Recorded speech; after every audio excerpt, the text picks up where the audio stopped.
Well, in the past 20 years, agriculture's share of the economy has declined from over 3% in 1994 to current levels around 2.4% of GDP.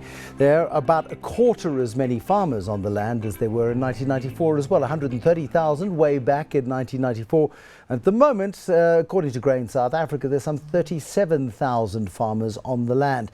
So certainly agriculture in South Africa looks like it is less important than it used to be, but it's never been more important, especially from the perspective of food security. And of course, there's a whole big debate happening in South Africa about land, who is entitled to be the holders or the custodians of the land, and how that is going to play out politically, socially, and of course, critically economically in the 5-10 years ahead. This is the Moneymakers. I'm Bruce Whitfield. Tonight we're discussing the need for greater commercialisation of Africa's agriculture sector, which will turn our smallholder farmers into, hopefully, large-scale commercial farmers into the future. Joining me for a discussion is a man called Gary Koller. He's the Senior Vice President and General Manager of Asia, Pacific and Africa regions as the AGCO Group. The AGCO Group means very little to you, but if you had a childhood with a red tractor with the words Massey Ferguson on it, the AGCO Group is the holder of that brand, in addition to other tractor and agricultural brands as well. It's nice to have you here. Thank you. Come all the way to South Africa. I did. To go to the Nampo Festival in Whitfield, of all places. Have Yes. you ever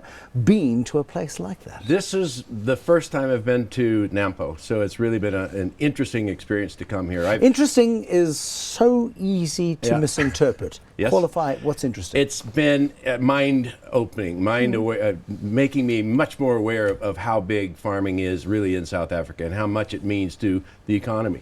As you said, from a numbers standpoint, farmers are going down, but productivity of a South African farmer is going up, and we see that as great opportunity.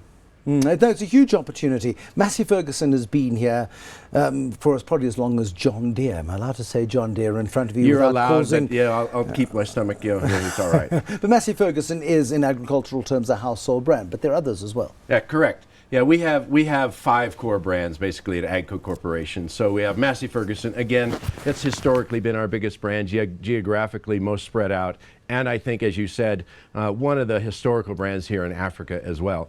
But on top of that, we have the Challenger brand, which we bought from Caterpillar some 20 years or so ago. We have the Voucher brand out of Finland. We have GSI, which is grain storage and protein development, and a brand that we just launched here in Africa yesterday at the Nampo show, the Fendt brand from Germany. Now, Fendt, I mean, is that a brand of tractor? Yes, it's a brand of tractor and combines. How do you break into an agricultural market, though, unless you start competing on performance, which is important? Maybe you compete on price, but you talk about the premium levels of brand. You're going in to, you could cannibalize Massey Ferguson, you could cannibalize your existing brands, because the dominant player in this market is one that you don't like very much, and that's John Deere. John Deere has built a great presence here in South Africa and in Africa in general. Over 100 years? Yeah, over 100 years here. But Massey Ferguson's been here a long time as well. Sure. And what we have is a good established Massey Ferguson and Challenger dealer network. And that absolutely is the key to breaking into the area with the new brand. But I think what we can do is leverage the attributes of the Fendt brand. And that's technology, that's efficiency. We have the highest technology brand in the world with the Fendt brand that we just introduced, and we have the most efficient, from a fuel consumption, from a cost of ownership perspective, the most efficient brand as well. And so that's what we're doing. Now, it's not for every farmer in South Africa. It will be for the large farmer. And we don't want to cannibalize Massey Ferguson, because Massey is really for a very broad spectrum of farmers as well. But there is, I think, room for a premium brand in South Africa. I mean, we look at the commercialization of agriculture in South Africa, and one of the reasons why there are a quarter of many farmers as there were way back in 1994 is because farming has become a far larger scale operation. If you're not farming 20,000 hectares, you're a relatively small farmer in the South African context nowadays. Right. I mean, and there are not that many of those farmers. So, I mean, how do you tap into the market? How do you appeal to that market? With a product that actually is better than the one that they're using today, and with a service and parts backup that is second to none. And I think we can say that with our distribution that we have in South Africa. It's a big commitment, though, because I mean, to get into rural South Africa, you would have seen the roads around Whitfield. Right. You wouldn't have gone on the roads I went on, but there's some rural infrastructure in South Africa is pretty badly damaged and neglected, particularly in that Free State part of the world. Yeah. You're making a big commitment to serve a small town South Africa. Absolutely, it is a big commitment. But we believe, again, that with the infrastructure that we already have in place, leveraging that towards the rest of the key areas of production in South Africa, we think we can take care of those products very, very well. We believe that the parts support will be second to none, as I said, and that once farmers actually get in and drive one of the Fendt products, or a Massey Ferguson product for that matter, they'll see a difference. It isn't one of the problems in South Africa that it's not the traditional farmer who drives the tractor. Yep. From your experience in the United States, the farmer would have done the work himself. In South Africa, the structure of society, for all of its history and all of its foibles, correct. Does the farmer really care that much about the quality of the implement, as long as it does the job and does it within a budget? And I think you just said that. It does the job within a budget. Yes, there is a lot of either contract labor or contract hire that's done to drive the tractors themselves. We met with a couple of farmers this week as well and had the opportunity to see what they do. To be honest, the owners, the farmers, really love to be in the tractors, but they don't have time because they're running a business, right? Having said that, with the right training, you can make sure that the level of capability of a driver is also at the right level, one. And second, it's that productivity that you get from the right machine. What struck me, having not been to Nampo for 30 years, as I used to go as a kid, and having gone there last time, is the exponential growth in technology and what the equipment is able to do from a scientific perspective in terms of checking soil qualities, making sure that the right fertilizer is landing in the right place, that the right seed is being used, that the correct spacing is being used to maximize the yield on crops. And that's where the competitive edge, I suppose, comes in. A tractor is a tractor, and a bit like a BMW 5 Series and an Audi A6 are comparable motor cars. It depends then on the technology and the brand. Yeah, and what you need, what you need to make sure is that you're taking care of the farmer's needs, right? And that you're providing him something that makes him more productive, more profitable. And that's data.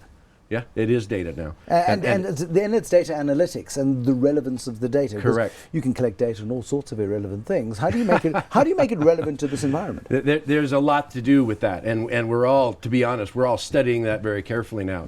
All tractors of a certain horsepower range and above are going to be equipped with telemetry that allows the farmer to know real time what's happening with his machine. Not just the tractor. I mean, that's one thing to understand, the heat, the speed, the things that are going on from a service point of view. But it's really that implement back. What are you planting where? What is that seed spacing? How does that compare to what you did last year? All of that data will be available through an agronomy company or something like that that's also receiving data from the tractor back and forth, and they're interpreting it and making sure that the farmer or his contractor is actually getting the information he needs. But that's the nature of commercialization of agriculture. Absolutely. I mean, flying into Omaha recently and going over those vast plains, those beautifully ordered and magnificently structured plains of agriculture, the food basket of the United States, Nebraska and that part of the world, one gets a sense of commercial agriculture running optimally. We got a lot, although we made huge progress here in the last 20 or 30 years, we've got quite a lot of catching up to do to get to that level of commercial agriculture. Yeah, but the potential's there. We see it. Again, you've got land, and in most years you have water. The last couple of years have been very, very difficult for the South African farmer. But the decade before that was record after record after record. Exactly. And we could be on another record year or two now. And so this is the farmer's life. It's not an easy one for sure, and he's got to make some hard decisions. But one of the things that you can do is make sure that you've got reliability in the machinery that he's driving too, and making sure that that's working in the time that he needs it. There is a lot of infrastructure development that needs to be done, not just in the roads into the farm, but in the whole chain, right, that gets the product out from the farm and into the production that it needs to be to, or to export if that's the case for the individual farmer. All of this technological advancement is great, but it just raises the barriers to entry. In a place like South Africa, where land is a deeply emotive and political issue, the barriers to entry in commercial farming are being raised all the time, courtesy of technology. technology. How problematic is that? Well, it is problematic. I think what we have to make sure is that those in government that are taking care of land and taking care of where the land goes, keep in mind that we have to feed South Africa and the rest of Africa as well. And we have to make sure that in fact the land's available at a scale that, one, we can be commercial with the big farms, but also that we have some flexibility that smallholder farmers can be involved as well, to be to the point where they can be commercially viable smallholder farmers. It doesn't take 30,000 hectares to be successful on that scale. There are ways for smallholder farmers to come together in co-ops and those types of arrangements that we can ensure that the mechanization is there for those guys as well, and they have an opportunity to contribute to the food chain in some way. When you make a decision to invest in a place like South Africa, and it takes a big investment. I mean, Sure. you're putting equipment and the parts infrastructure and the know-how into an agricultural system like South Africa. And eventually we will actually be manufacturing here as well. So it is. We're committed to being in Africa, and South Africa is our What sort of home. incentive do you get to do that, or is it purely a commercial arrangement? It is commercial at this point in time. We certainly look for opportunities for incentives, but at this point, a South African farmer really does farm without incentives, and the manufacturers really manufacture without incentives. So you've got to be commercially viable. You've got to be able to have your cost under control. You've got to make sure that your structures are efficient. And we look at that all the time to ensure that we're able to fit into the environment in South Africa too, and grow along with the potential. How much of our politics do you interrogate in that process? Very little, and I try to stay out of that side of it. But having said that, there really is. We've been greeted very openly by the South African government. So, did you meet the Minister of Agriculture? I did yesterday. He actually was on our stand, and he watched us as we unveiled the new big Fendt tractor. All right. So having unveiled that big tractor, having talked to him, and I met him in the past as well. Having talked to him, he understands the need for us to be able to really commercialize farming in South Africa, and the need for mechanization and the role that plays. How long till we get a driverless tractor? We have them. Really? We have them. Yeah, they are working now. We have one, the Fendt organization in Germany have one that runs, and I've seen it go, and it works today. Some of the others have developed that as well, and it's coming. And it comes at probably a rate a little bit slower than what motor cars can come at, but it will change the face of agriculture too. And it's about labor. It's about being able to do things the most efficient way, and that technology can change the way that farming is done. I think that's exciting. Disruption in farming. Who ever thought about it? Gary Collar, Senior Vice President and General Manager of the Asia Pacific and Africa regions of the AGCO Group, the owners of Massey Ferguson, and now newly introduced into South Africa, a brand of farming implement called Fendt. More seeds to plant on future Moneymakers, but for now, thank you so much for watching. Goodbye. The third Discovery Financial Planning Summit is taking place on the 29th of May 2017. It features some of the world's industry-leading keynote speakers in the field of financial planning. The summit will address key trends facing advisors in 2017 and beyond. Financial planners have a more pivotal role than ever to play. This full-day event offers you the opportunity to hear how to embrace technology and more effectively connect with your clients, gain insights into global investment strategies, and get a better outlook on markets. Please go to www.financialplanningsummit.co.za to register for the Discovery Financial Planning Summit.